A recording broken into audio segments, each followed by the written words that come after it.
This is Thoughts Become Things. With each episode, we'll help you reach the highest creative potential that God has for you. With your host, a teacher, life coach, a dream coach, and motivational speaker, Jeremy Lopez.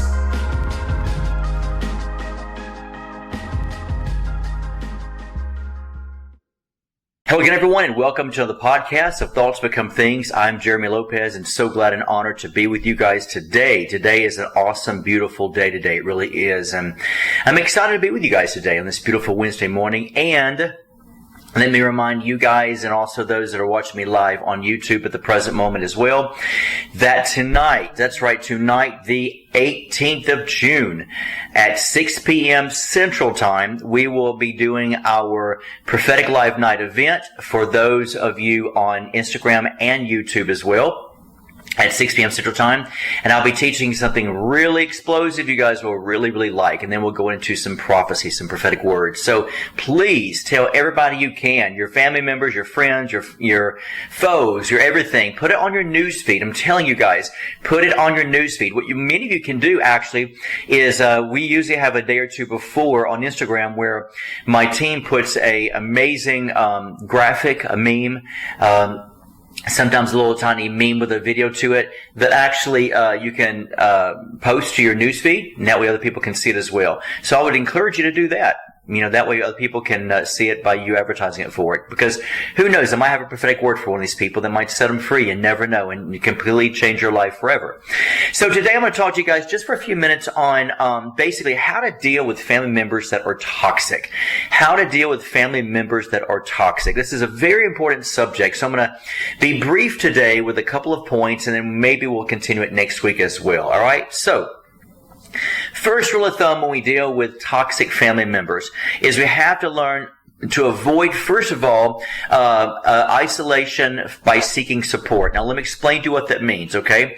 Because when you think about avoiding yourself to get isolated when you actually do have toxic family members, is you want to be able to make sure that what that means is you have support maybe of other family members that are for you, or maybe friends that are for you, or maybe just outside counsel. I think the best conclusion I've come up with from a psychological point of view, and also from a counseling point of view, is basically try to get support outside of your family if possible, because a lot of times when you do happen to get support from family members that are for you, a lot of times it can be a little harsh or bad, because then it's almost like you're choosing sides, you're making them choose sides, and then you're putting them in bad positions as well.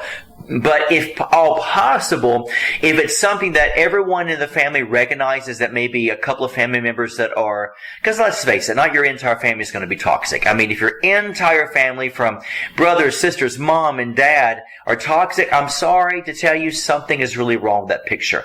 I'm going to be very honest and blunt when I say this, and I say this to my clients, my customers, my friends, my pals, my enemies, and that is this: you're going to have to start taking a look at yourself. Because not everybody in your entire family is going to be toxic to you, okay? That is just, that's very extremely rare if that every brother and sister and mother and father and cousins and aunts and uncles will be that toxic to you, unless you're just got a bad attitude, alright? And as, who was it that sang that song in the 80s? I got a new attitude, Patti LaBelle, yeah. Unless you got a new attitude and you've changed, you know what? Then it probably is you. So make sure you try to get people that support you. Let's say maybe a local group around you that you can go and talk to. Maybe friends at church, not to gossip, but friends at church that maybe can support you and maybe possibly weigh out both sides to help you. You know, one thing you do not want yes people, and you do not want people that's going to be just sort of, you know, always agreeing with you, because then it just turns toxic itself. Because people that are just agree with you 24/7, they're toxic to you. Come on, because it's the truth that sets you free. So do you really need somebody to agree with you or to be on your side? No. It means get support from people that can be non-biased but truly love you and can have your back, and seeing a real crystal clear picture of both sides and analyze it properly to be able to help you. And most of the times you need really professionals to help weigh that out for you, to know how to be able to walk through your journey. Now, the next thing I would encourage you to do is make sure, and once again, with that one or two people that are toxic in your family, you want to make sure that you set clear boundaries and communicate them consistently with people. Because what you want to do is, if you have one or two people in your family that are toxic, it's not wrong or bad if you know that you have done what is right and you know that you have apologized for something maybe that could be your fault. A lot of times people come to us and they say, well, so-and-so hurt me, or you hurt me, and so, and you think to yourself, well, you're just a big baby, or, you're just overly sensitive, get over it. Well, no, because people deserve to have the right to know where they are and their oversensitivity. So once again, clear your mind, clear your thoughts, clear your heart by making sure you say with a sincere heart, hey, I'm sorry. If you took that the wrong way, or if you took that the way that you perceived was bad, I am truly sorry. My heart never meant to convey that message to you. You need to use that kind of language, because the truth is, are you truly, really, extremely sorry? Are you truly, deeply sorry for what you've said or done? Because here's the key thing. You can't go by, well, I didn't mean it bad, so it's their problem. Stop doing that, folks. Because the truth is, I'll be honest with you, that shows a little toxicity on your part. Because what you're saying is, it all matters on how I see it and what I meant. No, it's not all about you. Life is not all about you, alright? It's about the fact that other people can perceive things wrongly. I have friends of mine who are very blunt, and they come from the north. No offense, northerners, because I love you guys majorly. They don't beat around the bush like us southerners, and southern people sometimes will just, oh, I'm so sorry. I'm so sorry. Their whole words, oh, I'm so sorry. I'm so sorry. And, and sometimes they'll knife you in the back. Now, once again, that's not, the consensus for everything. It's just sort of funny memes you see going around, like, oh, God love you, honey. And they turn around and say, that's sorry, so-and-so, But my point being is, sometimes Southerners can be overly overkind and oversweet, where it's like, almost like, sometimes it's okay, then sometimes it's just nauseating, because it's like, just tell it to me bluntly. Don't always say, oh, you look good, your hair looks good, I love that shirt. You don't have to butter me up. I don't even have any hair. But a lot of times, just don't, you don't have to butter people up. Just be honest. Hey, hey, you're awesome. You're my best friend. I love you to pieces. I just don't think that really shirt fits you that well, I'll be honest with you. I don't feel like it really enhances, who you really are as a person. That's what you want to say. I actually love that. I really love that language. I'm like, thank you. So anyway, but some people have problems with Northerners because they don't say yes, ma'am, and no, sir, and blah, blah, blah, and I'm like, it's okay. They don't mean it ugly. It's just their race to say yes and no. It's okay, So anyway, so my point being is, I like a little bit of bluntness. I like a little bit of truth. You don't have to be ugly about it, but I like a little bit of truth. I like truth, totally. But I mean, you can be sweet and kind and gentle when you say the truth, but you can be bold with it as well. You gotta learn the art of saying that and knowing how to do it. So when you set clear boundaries, a lot of times you can sit here and just basically say, to that one person or to that two people, and once again, if it's a room full of people, something might be wrong with you.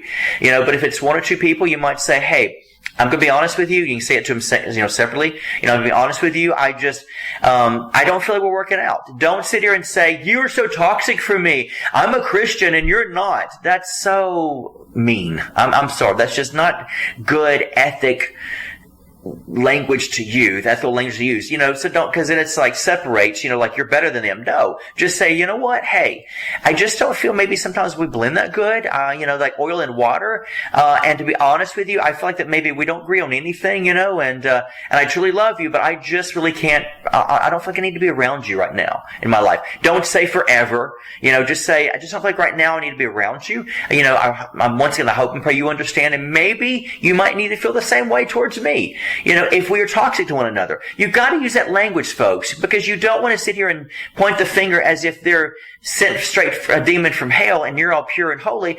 Be real, be honest. Let your ego finally go out the front door and be real and say, you know what, the truth is, I might be a little toxic for you, and I'm okay with that because I don't have a big ego trip, Don't say I've been a Christian 43 years and I've never been talked to this evil, this bad. Oh my God, you use language that's so horrible to me, Don't do that, folks. There's nothing worse in life to me than a holier than thou person. Just say, hey, you know what? I just feel like we don't get along that good. Sometimes oil and water just doesn't mix, and maybe you might feel the same way, but I feel like maybe right now is a good time for us to maybe set some boundaries and just give it some time. Give it some time because, time can heal our wounds and time can change because I'm going to change and you're going to change because we just change in the future. And you can just be plain and simple. And maybe time will do something within both of us. But I really feel I need to set boundaries right now with you. It's just healthy for me at the moment. And I really pray maybe it's going to be healthy for you as well. Maybe towards myself. That's the kind of language you use. That's healthy language, folks. When people call me and say, well, tell my mother I was sorry and I need to set boundaries and now she hates me even more. And I'm like, I bet she does, because I'm curious to be a fly on the wall to see how you talk to her, so you got to think if somebody's going to be angry at you, it's possibly you might have said it the wrong way. If somebody says, or maybe they might get frustrated and say, really, you think would I do that? That's understandable. Then you can say, yeah, I love you. I really do. But I just think it's healthy for both of us. You included, me, it's healthy for both of us. And I really just need time and space right now. That's what you do. I almost guarantee they're not going to become angry with you. They're going to get mad and, frustrated or aggravated. But if they get really mad at you for using that kind of language, then you know what? They're worse off than you think they are. Then I would definitely say, see, this is the anger you're portraying when I'm including me and you, saying that both of us can be toxic to one another. So I hope you're seeing yourself through your anger and your trigger, from this. So once again, I'm really sorry. Then you can go that route.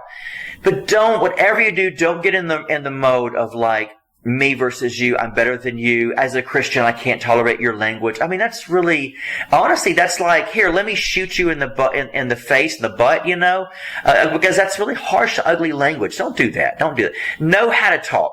One of the things I'm learning, to teach people is learn how to talk to people. Learn how to talk to people, all right? If you can't learn to talk to people and find a common ground, you don't need to be public speaking. You don't need to be really publicly at all talking, right? Because you can't take the attitude, that it's always about you and that you're the good person. Hey, Jesus knows our hearts more than we do.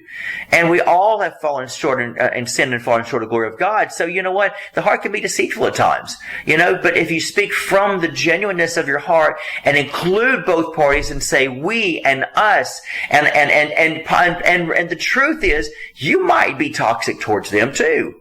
Have you ever thought about that? But see, the ego doesn't want to hear that. If you struggle with what I'm saying right now, you got an ego trip problem. Because the ego lets you know every time, no, it's always everybody, but never me. Then you got an ego issue. Right? So I wanted to start off today to lay this foundation. And once again, we will continue this next week. I'll make a note. We're going to continue this next week because I really do believe that it's healthy that each one of us begin to get on this journey to know how to deal with toxic people, especially within the family. Blood is strong and thick, and sometimes it's hard to overcome that to say, do I walk away? Do I not walk away? What do I do? So we'll continue this next week, but definitely stay tuned tonight, folks, because we've got an amazing journey tonight on our Prophetic Life Night event. Once again, 6 p.m. Central Time. So have a blessed, wonderful day, and I will talk to each one of you tonight. And also, don't forget as we close, I always say this. If you don't like your day, I have great news for you. Change your thoughts, you'll change your life. God bless you. This has been the Thoughts Become Things podcast with Jeremy Lopez, helping you reach your highest creative potential that God has for you. For more episodes, products, and information on Jeremy, visit www.identitynetwork.net.